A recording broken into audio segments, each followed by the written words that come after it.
Assalamu alaikum, dear brothers and sisters. Today I would like to continue the discussions that we have been having regarding the movie The Lady of Heaven. And I'll be very honest, it's not related to just the movie itself, The Lady of Heaven. It is basically related to the events that Sayyidah Fatima Zahra endured and how those events have been obscured, clouded, grayed out from the history books so that people don't know about it. And that is the purpose of these discussions. Lady of Heaven is a potential movie that will be showing those events. So just to recap, we have discussed the Sunnah perspective as per my discussions and arguments that I had with Sunnah brothers over Twitter, YouTube, and other areas to discuss what were their discussion points regarding the events that unfolded about regarding the death of Sayyidah Fatima Zahra sallallahu alaiha. The second thing, this video, this message, this podcast is a part of 3-part series in which we first talked about from a Shia perspective why one should not watch and support the movie, and there were 22 reasons why a lot of Shia brothers outlined why this movie should not come to public and why one shouldn't watch it. This part is focused on why one should watch the movie and expose the reality that happened with Sayyidah Fatima Zahra sallallahu alaiha. And again, this is based on discussions that I've had via WhatsApp, in person, and other channels. The third aspect will be kind of bringing it together very objectively in a framework format so that anyone can make their own decision. And honestly, that's the purpose of these discussions.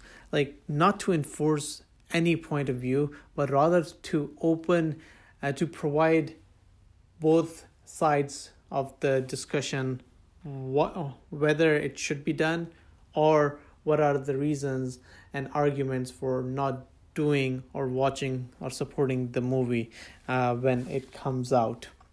And then at the end of the day, everyone is responsible for their own actions, and no one else can take the responsibility in front of Allah. So it's up to every individual themselves. Just a brief recap, these discussions primarily happened in January and February 2021, and they are being recapped in a way that now they're structured in 20 different arguments why one should watch the movie. There was a lot of discussion, as I mentioned previously. There's 50-60 pages of content that I was able to pull together from different sources on my discussions. So I've able to synthesize those in 20 different points. Now 20 points can be a lot, and that's why this might be a little longer discussion than I normally would have. So starting with the first point, obviously no one so far has seen the movie, and if we haven't seen the movie, and let alone a movie, for any content, if we have not seen a movie, read a book, or heard an argument from someone directly, we should not make a judgment on that. Or if someone has seen the movie, read a book, heard the argument that was being made, and we believe that person, then we can make a judgment. But in this particular case, in this movie, Lady of Heaven, in the case of this movie, Lady of Heaven, no one has seen that movie. People have only seen the trailer of the movie. So it's too premature to make a judgment on whether to watch a movie or not. And the point number 2 kind of goes back to this argument.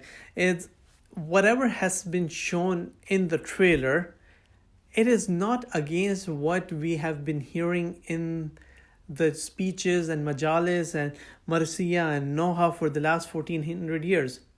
And if these events happened and they have been narrated over and over again for the past 1400 years with the same consistency, which shows that they actually happened, and their narrations in both Sunnah and Shia books, then why go against a movie, or for that matter anything that shows the same events in a different format?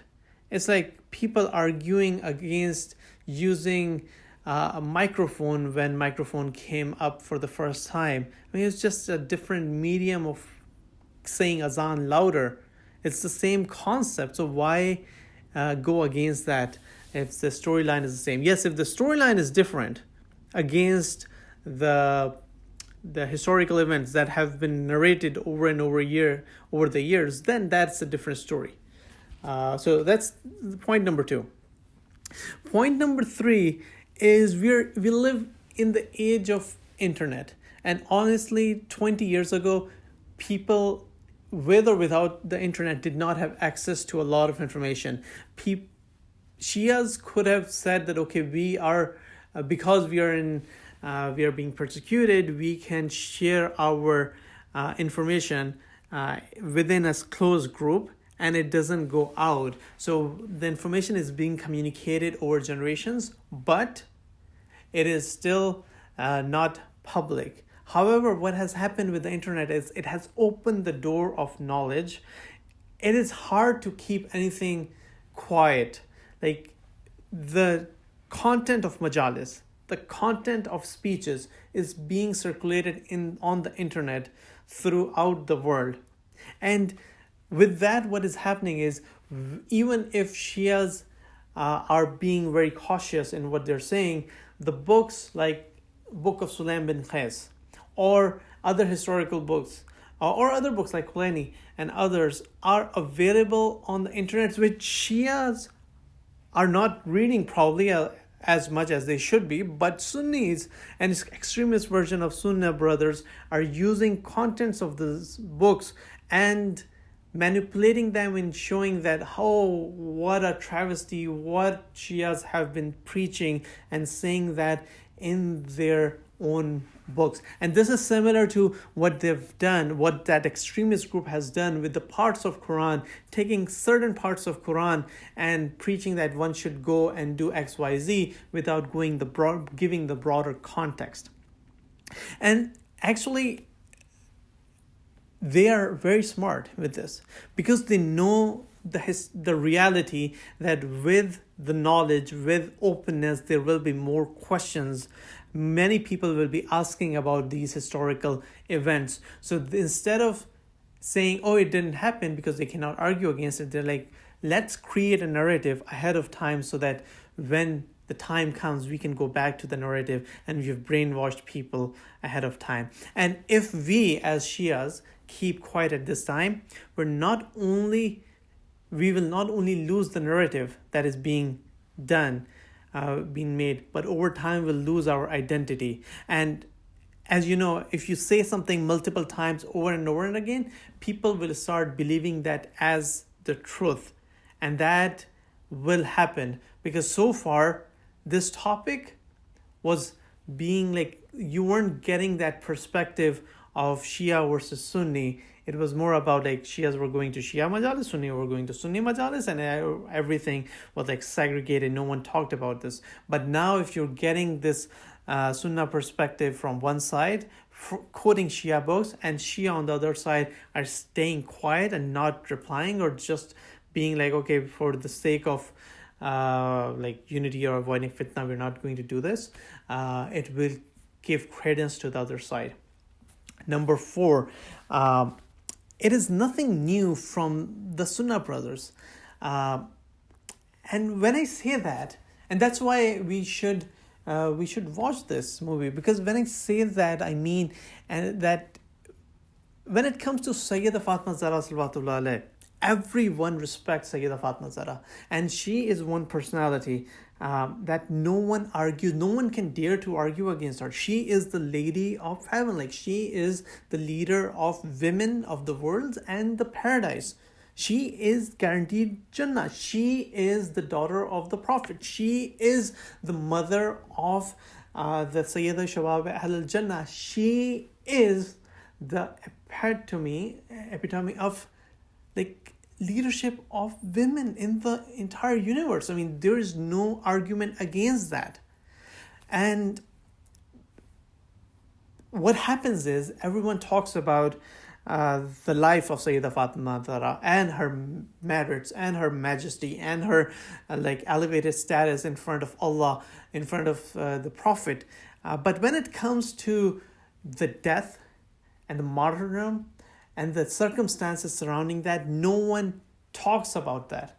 And this is the case for the past 1400 years, that many people, especially from our Sunnah brothers, have kept a dark historical cloud on the events that unfolded after the death of the Prophet, that leads to the death of Sayyidah Fatima Zahra, without asking a question like, why did a young lady, mother of four, died within like 75 days, 90 days at most, of the death of the Prophet? And where is she buried? But no one wants to ask those questions. And that is a narrative, that is a ploy, a deliberate ploy that was employed hundreds and thousands of years ago, so that you don't unveil what happened after that. And that is the ploy that they want to continue. So it's nothing new from the Sunni side. It's basically, we need to make sure that we are bringing this aspect forward. Number 5, keeping quiet for the sake of the unity among the Muslims. This is one argument which I've heard multiple times, and let me talk about this. This might take some time. This is important. So unity has to be based on the fact that our Allah is one. We have the same God.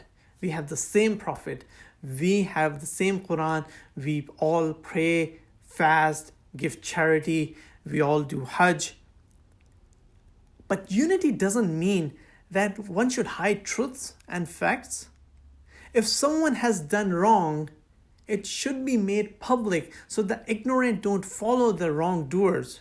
Unity doesn't mean to cover the mistake or give credence to the killer of my mother. How is that part of unity? Should we ignore what happened to Sayyidah Fatima Zahra, Imam Ali, Imam Hussain, and the other 9 Imams for the sake of unity of the Muslim Ummah and be quiet? Or we should highlight the injustices in a civilized manner, tell the facts, but not curse the perpetrators. Curse meaning use wild words against the key personalities of Ahl Sunnah. Sayyidah Zainab, after the death and the martyrdom of Imam Hussain, could have stayed quiet in the court of Yazid in Syria or in the court of Ibn Ziyad in Kufa for the sake of unity. Or Imam Hussain a.s. could have accepted Yazid for the sake of unity as the caliph. But they did not. So why, that's not part of unity. Saying haqq is different than being united. Most Imams kept quiet on these events because their Shias were living in the time of oppression. It was only after Genghis Khan, when Abbasids were removed, books started publishing. Before that, it was like, you cannot talk about these things. And it was a period of survival. And if it is a matter of survival, yes, survival, protecting life is paramount. But today is not that day. Today we are living in a different world. As mentioned before, whether we like it or not, the Shia perspective is being shared after manipulation. So we have two options. We can either stay quiet and let the distorted version of events take hold for the sake of reducing fitna, which will cause ultimately more fitna, or we should highlight what is right and support the movie, or at least not go against the movie. And then if we keep quiet for the sake of unity, while this narrative is strengthened to the point that our point of view will be discarded, what will happen then? As you know, when in court, you have to make your case when the jury is deciding. If you make your case after the jury has decided, it doesn't matter. It's too late. The next step of this narrative will be to stop Shias from printing or sharing their so-called blasphemous prayers like Ziyarat Ashura, Dua Sanami Quraysh, Book of Sulaim. Then what are we going to do? Because we left our chance to stand, to share the narrative when it was time, we cannot make an argument later on. So are we willing to go in permanent taqiyya, or willing to say something while things are happening?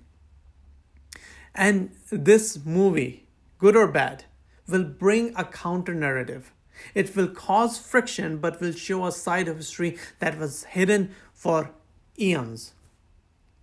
The author can be argued, the producer can be argued upon, but the events are what actually happened. And that we'll only know once the movie comes out.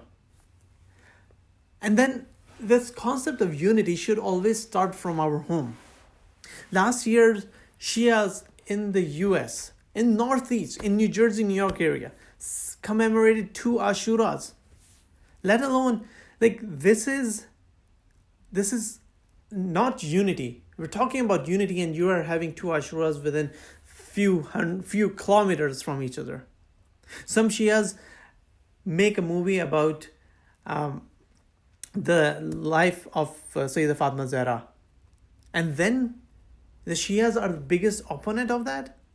And then it's not only being biggest opponent, they could have argued, they could have made their claims and convinced each other behind closed doors. But it was openly vile discussion, as if they were spitting on each other. Making from historical perspective, like what that person did or this person did, to bring that into concept, that doesn't mean to show unity. So it is important for us to reflect internally, what does unity mean? And if we are not united for the cause of Ahlul Bayt alayhi salam, how can we strive for the broader unity? Who will take us seriously other than calling us people who pretend for Shia Sunni unity? And this is one of the biggest arguments that Salafi have been talking about.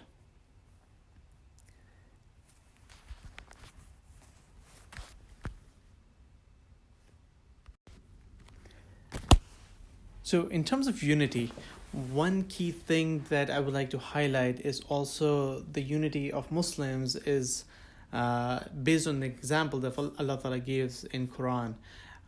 Like how Allah Ta'ala says that approach to Christians and Jews based on the common grounds that our God is one, and not keep quiet on who tried to kill prophets of Bani Israel or who tried to kill Jesus alayhi salam. So in essence, you want to come to the common grounds, but at the same time tell the facts. Like if the facts are that Jesus was born from a single mother, if someone else doesn't agree, you have to say the fact.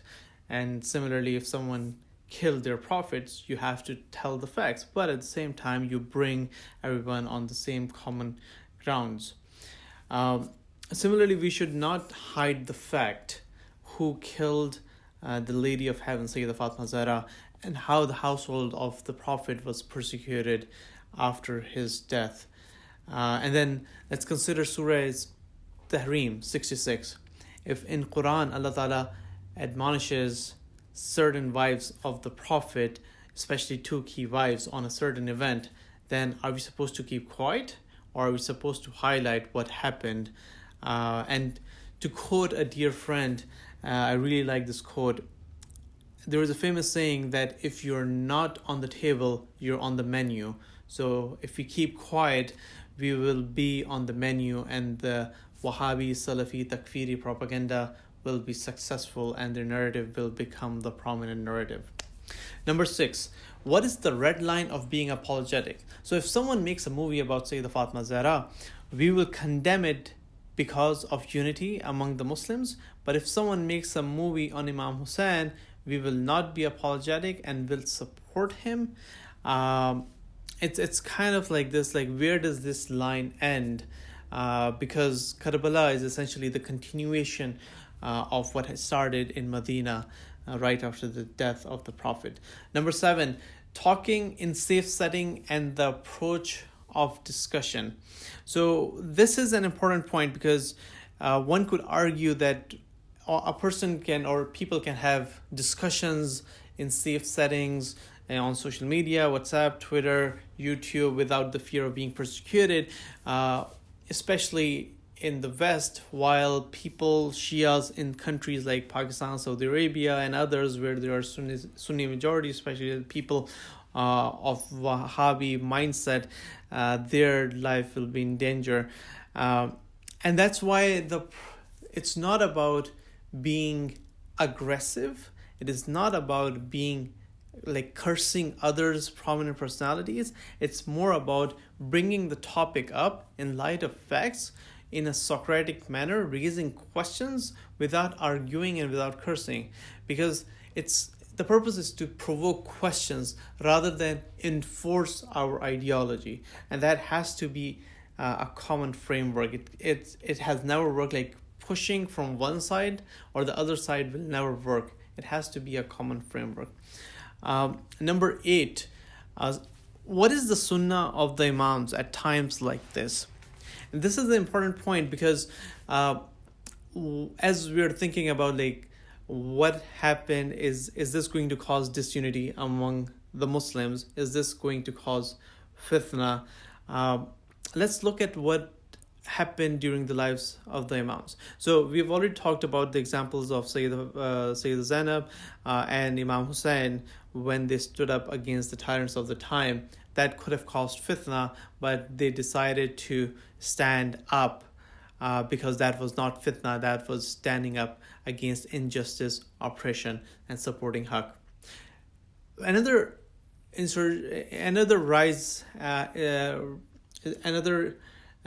stand was taken by Mukhtar al-Saqafi after the death, martyrdom of Imam Hussein alayhi salam. At that point, they were taking the revenge of Imam Hussein alayhi salam. The power was with Banu Umayyah, and it was easily possible that for the sake of unity, for the sake of protecting the Shias, Imam Hussein could have said, Imam Ali ibn Hussein Zainul Abidin alayhi salam could have said, "Oh, we do not support this initiative." So, but what Imam did was he neither supported nor denounced the initiative. He kept quiet. Similarly, in our case, if someone is making a movie which is not related to, like, we are not sponsoring the movie, but it is being done by someone out of we don't know the pure intention. I mean, hopefully it is pure intention, but if it is based on facts and it is going to uncover an untold story of Islam which most of the Muslims do not know, should we go against it, or we can keep quiet even if we don't want to support it, and we should just keep quiet? Because it will be uncovering an aspect of Islam that has been shadowed, covered for hundreds of years through a very strategic ploy sponsored by the government. Number 9, should we keep quiet and not support the movie to protect the Shias? Now, this is an important point that has been raised, that one should not watch the movie because it will raise the prospect of Shias being persecuted. So let me give some reasons about this, or some perspective on this. If that is the reason to not watch, support the movie, or even to go against the movie, let's think about what has happened without the movie. Without the movie, without any books, without radio, without TV, without internet, without newspaper, over the 1400 years. For the last 1400 years, like, newspapers started like a couple of hundred years ago. Books started like 500-600 years ago after the Shia book started publishing. TV started like 50 years ago, and there were no programming until like 10, 20, 25, 30 years maximum, last 20 years. Internet, last 10 years. Availability of information, last 5 years. But at the same time, think about what's happening in reality. ISIS was killing Shias in Syria and Iraq in the 2010s. Al-Qaeda and Taliban were killing Shias in Pakistan and Afghanistan in the 1990s, 2000s. Saudi Arabian government was killing their Shia citizens. It has been since for the last 20-30 years. The UAE is deporting Shias. The Sunni Wahabis under the banner of Sipah Sahaba and Lashkar-e-Jangvi have been killing Shias since the 1980s and even before. There have been events in 1970s. Saddam killed Shias in the 1980s, 1990, and before that, Shias were being killed by Aurangzeb. Mass slaughter in India. There was no TV, video, movie in 1700s. They were killed, mass slaughtered by Salahuddin in Egypt and other places. They were killed by the Turkish Caliphate during certain times in the 1200s. Banu Abbas and Abbasid Caliphate killed Banu Fatimiyya and the Shias selectively for hundreds of years. And then Muawiyah, Banu Umayyah killed the Shias and Sadat selectively and selected Sahaba of Imam Ali alayhi salam and Rasulullah like Hujr ibn Adi, Ammar ibn Yasir. Hajjaj ibn Yusuf, known as the dreaded killer. So Hajjaj ibn Yusuf was one of the biggest killers in the time of Banu Umayyah, who killed many Sadat, many Shias. So if this has happened over the past 1400 years, will this movie make a difference? And there's certain historical facts that should be discussed openly because they have never been discussed before, because no one had the capability to discuss these publicly. So, for example, the oppression that was handed down to the progeny of Holy Prophet right after his death. For example, usurpation of the rights of Sayyidah Fatma Zahra and Imam Ali alayhi salam, and then the persecution of the followers through time, killing, martyrdom of Imam Hassan by Muawiyah, fighting of Muawiyah with Imam Ali alayhi salam, martyrdom of Imam Hussain alayhi salam at the hands of the son of Muawiyah, and then continuous martyrdoms, killing of the Imams from the progeny of the Holy Prophet by the caliphs of the Muslims, whether Banu Umayyah or Banu Abbas. It's a dark history that has never been discussed. So we should talk about, this is a different time, we should talk about these things. And they were not discussed because, as I mentioned in the beginning, it was a part of deliberate ploy not to bring these things in open. And then the concept of protecting Shias against the bloodshed that could happen, that's another interesting concept that one should think about. It is a fundamental responsibility for everyone to protect Shias. There's no doubt about that. However, for the past 1400 years, without this movie, there has been bloodshed. So we can do more by organizing protests, by being active on social media, by calling our legislators, especially those people who are in the Western countries like the US, UK, Europe, so that we can exert pressure through our free governments on the perpetrators of Shia genocide in countries where this has been happening. Shias have been classified as kafirs by many of the extremists Wahabis many years before this movie was even conceived. And I've given examples of the Shia killing. But Saddam, Taliban, Al-Qaeda, Sepah Sahaba, Lashkar Jangvi, Ali Saud, Taliban, Bahrain, all of these things have happened previously. Number 10, there is this part that this movie might cause radicalization. Well, my dear brothers and sisters, radicalization of the Sunnah Muslims have been happening over the years, with or without the movie. I know myself that I used to have people coming to our house for nazar. Sunni brothers used to attend majalis, used to attend the processions of Abu Abdullah and Imam Hussain alayhi salam. Now things have changed. They don't. And the reason is because there is a brainwashing campaign being organized for the past 50, 60 years.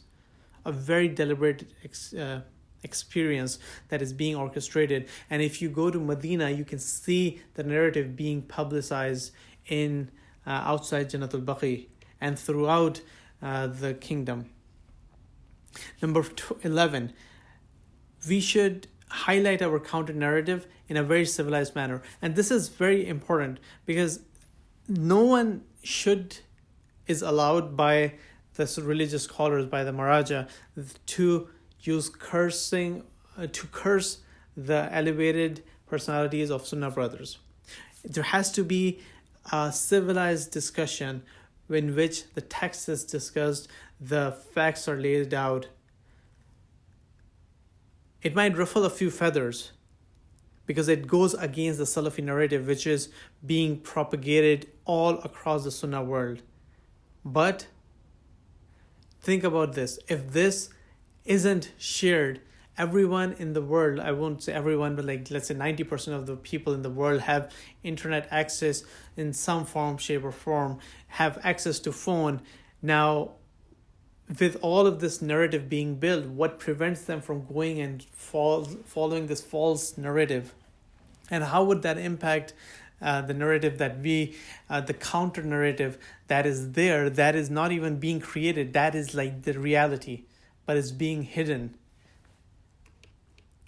Number 12, if we don't highlight the issue, who will be responsible for the ignorance of so many people?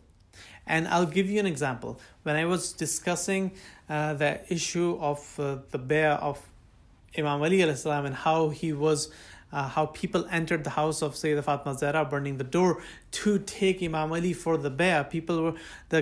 The other Sunnah brother was, oh, so why didn't Imam Ali fight? Why didn't he stand up? He was very brave. He could have done that. My dear brothers, he was very brave. He absolutely is the bravest person in the world. But the fact is, you have animals who had just burned the door of the daughter of the Prophet and pushed it on her, captured Imam Ali, and taken him to the mosque for bay'ah. Now, he did not fight because he had responsibilities of making sure that Islam survives. Those people who had just burned the door of the daughter of the Prophet, they could have gone to any extent. They could have said, oh, this entire family has to be eradicated. The sons of the Prophet, with whom the progeny of the Prophet continued, Imam Hassan and Imam Hussain, should have been killed. And if someone says that's not possible, let me tell you what happened after 40 to 50, 60 years after that. Imam Ali was fighting the Muslims. And he was not fighting in his own capacity. He was fighting as the selected caliph. So Muslims were fighting the selected caliph and the appointed authority from Allah. Then Muslims killed Imam Ali. It wasn't like kuffar. Then Muawiyah poisoned Imam Hassan. It wasn't kuffar or someone else. It was Muslims. It was so-called Sahabas. And then Yazid killed Imam Hussain. And in the army of Yazid, there were many Sahaba, so-called Sahaba, who had seen the Prophet. So how can you say or assume that they could not have done that at that time? Imam Ali had to protect the progeny of the Prophet. So he kept quiet. But the times are different. The Sunnah brothers said, if Imam Ali had stood up at that point, we would not have been misguided because we would have known what is right and wrong, and something happened that Imam Ali stood up. Now they can say the same argument. Oh, no one told us about this. We didn't know. And a lot of people don't know about it. So whose responsibility is it to tell them about this? And if we don't tell them about this, will they be judged if they do not know about something, that something happened? The people who know and they're distorting the truth, that's different than people who don't know and they're just getting one side of the narrative. They have no idea what the alternate reality is. Are they responsible, or are we responsible for staying quiet? And ultimately, their belief that Sahaba cannot make a mistake, even if they do, their mistake is based on ijtihad, and it's known as khata ijtihadi. So we cannot curse them, we cannot even question them. And that's the example that they give for Muawiyah, knowing that Muawiyah was wrong because the Prophet had already told that Ammar bin Yasir, whoever will kill you will be from the transgressors. He was killed by the army of Muawiyah when he was fighting for Imam Ali alayhi salam. They know this, but then they say, oh no, it was a mistake based on ijtihad. And that's why we cannot talk about it. So that's how you end the dialogue. And if the dialogue ends, there is only one narrative that is being presented. 13. Standing against injustice means all types of injustice. It doesn't mean injustice that happened only in a certain circumstance. For example, if we can be quiet on the atrocities that happened on Sayyidah Zahra, and I'm not saying we are quiet, I'm just saying if we disown this movie, which is showing what happened actually, then how does it go with our fundamental belief of Nahiyan al-Munkar? How does it go to say the facts stand with justice, which is a pillar of our religion? And then if it starts there and it continues to build from there, the next step will be Karbala. The next step will be all the Imams. And there has been concentrated effort in countries like Pakistan to ban a lot of literature which talks about, like for example, Ziyarat Ashura, which talks about these events, so that the history is wiped out. Number 14, unfortunately, many people will or try to ignore the historical events, saying that they're not relevant today. If that is the circumstance, if that is the argument, then the non-Muslims in this country are much more sensible that they're taking down the statues and memorials of former slave owners just based on the principle of justice because they were wrong 200 years ago. Not today, 100 years ago. So why does all of that matter? Why are people going back and changing history? Why are people adding a different person, a black person, on a banknote? Just to make things right, which were wrong historically. Number 15. This movie or any historical event will cause fitna and add fuel to the fire. And we've talked about it from the Sunni Shia perspective, what Sunni Shia unity perspective and the impact it could have on like the protection or the safety of the Shia Muslims. Let me give you a different example on the fitna aspect. If discussing history causes fitna, why does Allah Ta'ala talks about history of Prophet Adam, Nuh, Ibrahim, Nimrod, Fir'aun, the nation of Nuh, the nation of Ad, the nation of Samud, Sadan, and all other historical accounts in Quran? Is it to create fitna? No, it is just to set the record right and to show who was right and who was wrong. What are the facts? And if it wasn't for Quran, if that wasn't discussed in Quran over and over again, I'm pretty sure satanic forces would have made Pharaoh the greatest leader of all time. Today, no one considers Pharaoh the greatest leader of all time. No one. Not Jews, not Christians, not Muslims. They're considered as a sign of Allah. But if that wouldn't be the case, looking at just the pyramids, just as at the monuments in Egypt, people would have thought Pharaoh was the greatest. And then people would have come and saying, oh no, by the way, there was a weak narration that Pharaoh was ever drowned. In fact, he was going on a hunting mission or again fighting against an army that one of his sons died by drowning, and they were like so courageous people. What nonsense. So don't we discuss, then the second point in this regard is, don't we discuss the Masaib during the commemoration of Ayyam Fatimiyya? So either we should stop discussing the Masaib or not talk about the impact of this movie. It is just showing the Masaib, how things actually unfolded.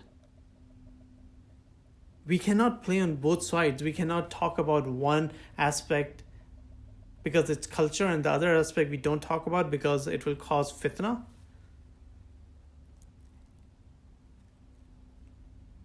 If there is anything that shows the injustice that happened to Ahl Bayt al-Islam and is considered to be fitna, then repeating the events of Karbala will be the biggest fitna. So should we stop over there? Should we stop what Banu Umayyah did to Imam Hassan al-Salam and Imam Ali al-Salam? Should we stop what Banu Abbas did to other Imams? Should we stop from talking about when Jannatul Baqi was destroyed by Ali Saud? Should we stop when the followers of Abdul Wahab destroyed the shrines of Karbala and Najaf and Saudi Arabia back in the day at the Hijaz?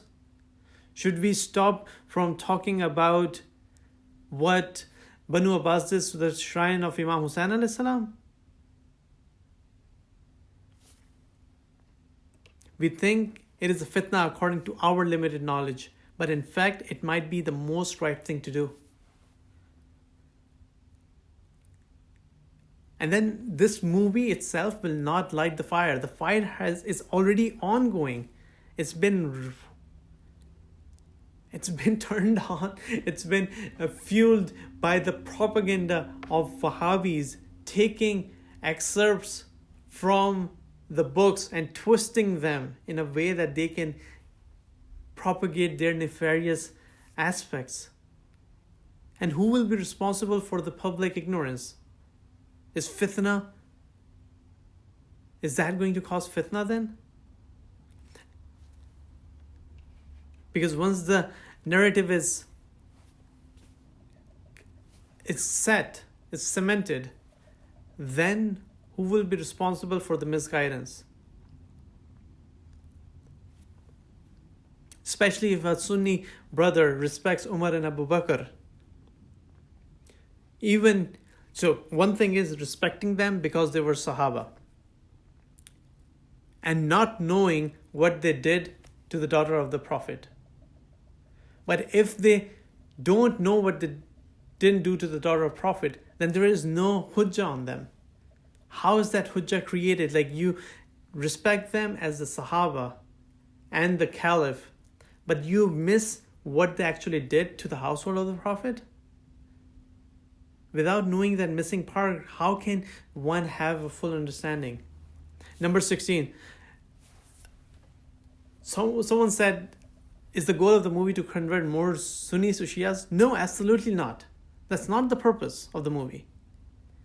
While it is possible that some people will come and think about these questions more openly and at least start the dialogue, Hidayah is from Allah. And who cares who's converted or not? People who have the desire to convert, who have the desire to seek knowledge, they will come regardless, with or without the movie. And people who are not, they might even convert from Shias to Sunnis. And honestly, who cares? It's a fact of just sharing the narrative so that whoever dies on the Hujjah. That's what the Battle of Badr was. It was whoever died after that, died after seeing the miracle of Allah, after seeing the truth. And it is also true that if Karbala cannot shake the hearts of Muslims, then nothing else will. So that's not the purpose of the movie. That shouldn't be conceived as the purpose of watching the movie. Some Christians came towards Christianity because after watching Passion of Christ, but that doesn't mean that was the purpose of the movie. And then people also who come because of movie can also go away because of movie. So that's again not the goal. Number 17, one size doesn't fit all. And I really like this aspect that it's possible that some people in the world are much more narrow-minded versus others, and this movie could be much more aligned to the audience which is open-minded, so that they can start thinking and don't get aggressive. But then in this world, in this society, either you do it for the entire world or you don't do it. There is no way in between. Because if I do something in my personal home and I put it on YouTube, it's public knowledge. Number 18, no one should be branded as negative without knowing the intention and the context. So this is very important because this isn't directly related to the movie, but this is related to the point that a lot of Shias they went against those people who were supporters of the movie. Like, for example, the production team, Yasser Habib or Ammar Nakshwani, they were classified by Shias as people who are causing fitna, or they have like some hidden agenda.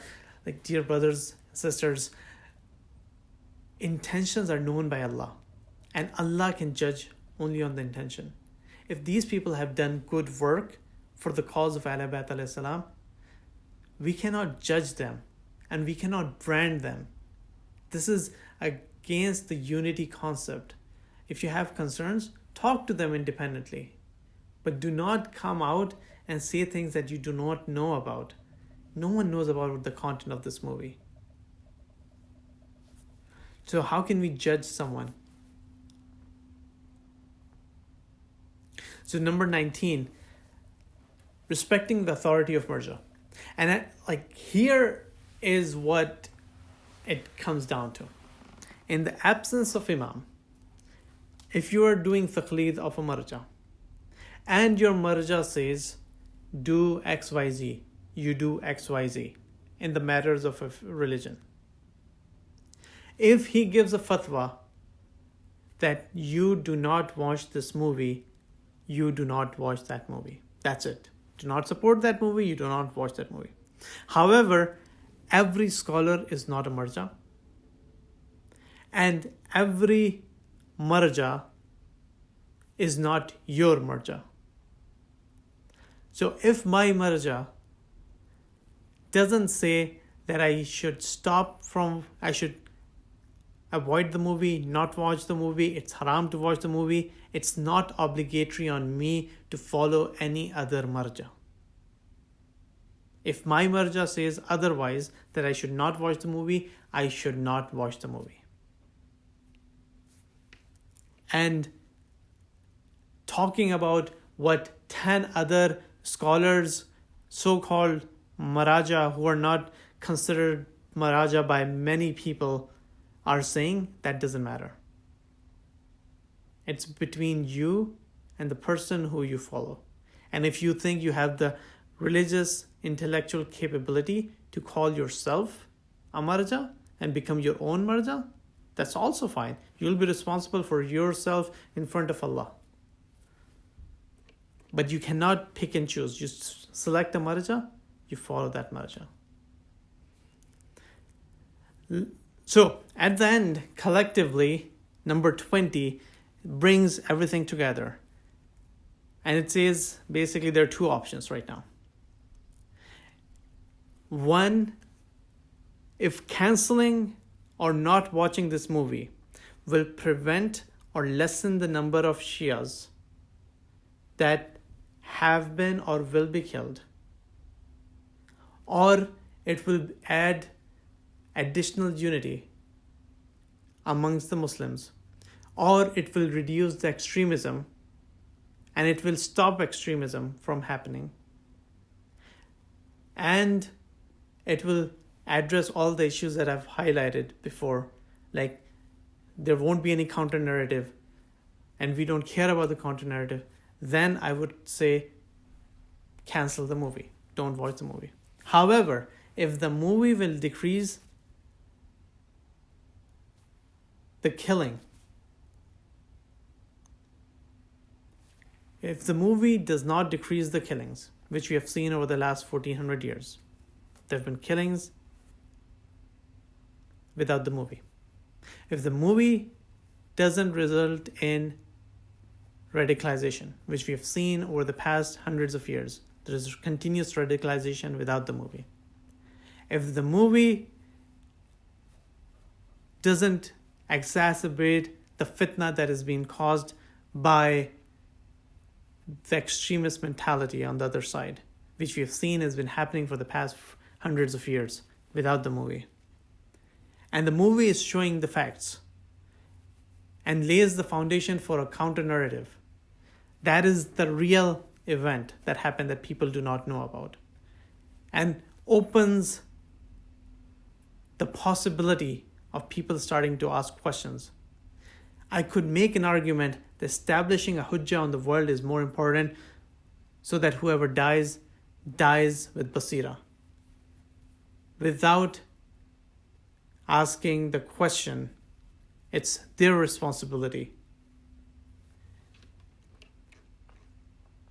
And so that means that the movie should, even if you're not supporting it, we should not be against the movie.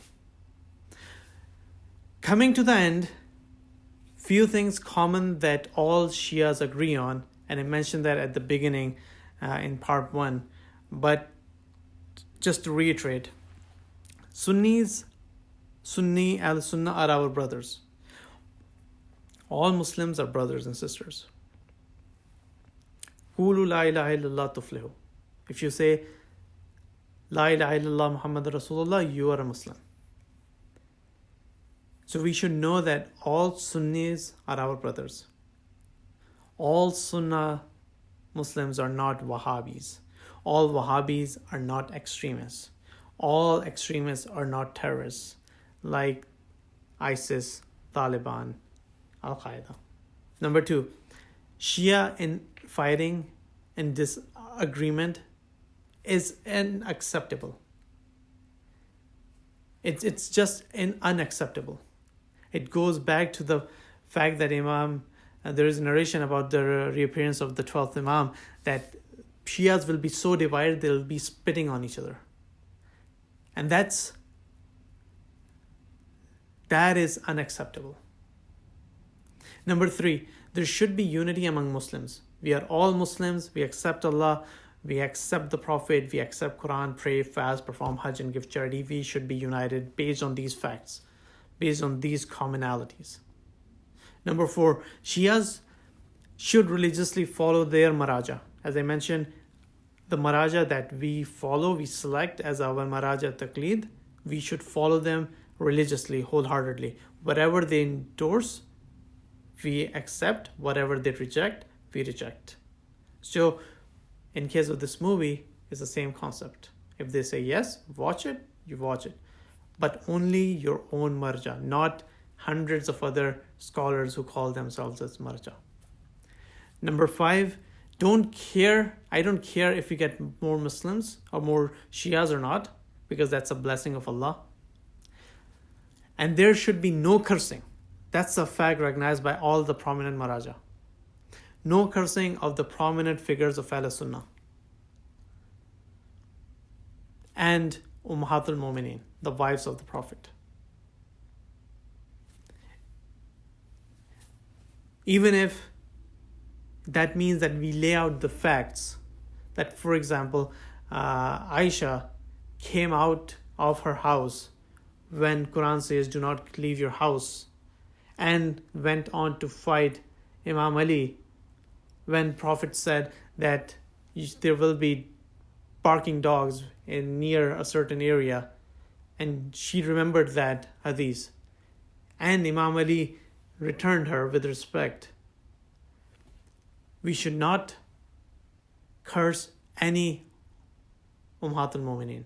They have utmost respect because they're the wife of the Prophet. No matter, their affairs are with Allah. But facts are facts. And no one should, as I mentioned, curse the Sahaba, which are considered of high status by our brothers. However, the facts should be stated, and the fact, for example, that Abu Sufyan was a Sahabi, and some people regard him, especially Sunnah Muslims, regard him highly. But the fact that he was one of the oppressors of Muslims before the Hijrah, it's a fact. He brought an army in Uhud and Khandaq, in the battles of Uhud and Khandaq, is a fact. He was the general. His wife, Hinda, ate the liver of the uncle of Holy Prophet Hazrat Hamza. That is a fact. So Hazrat Hamza died, and not only died, they opened his stomach. She took out the liver and ate the liver. That's a fact. And Abu Sufyan did not stop her or do anything to her. So he was in agreement with that action. Abu Sufyan did not become a Muslim till the conquest of Mecca, when there was no hope except for becoming a Muslim. Abu Sufyan's son, Muawiyah, fought the selected, elected, nominated caliph, nominated by the Prophet, selected by the people as the fourth caliph. He killed Ammar Yasir, in Battle of Siffin, when the Prophet had told him that you'll be killed by the transgressive group. It's a fact that he poisoned the grandson of the Prophet, Imam Hassan alayhi salam. It's a fact that Abu Sufyan's grandson martyred, killed 72 followers of Imam Hussein, the grandson of the Prophet, and the grandson himself, Imam Hussein, after keeping them thirsty for 3 days. So all of these are facts that we need to highlight. But Abu Sufyan did become a Muslim. So that's what people regard as like really good. But he had all of this baggage as well. Hopefully in the next one, we're going to lay out a framework where everyone can decide on their own what to do. And then this discussion is going to continue. This is just starting. Thank you. Assalamu alaikum.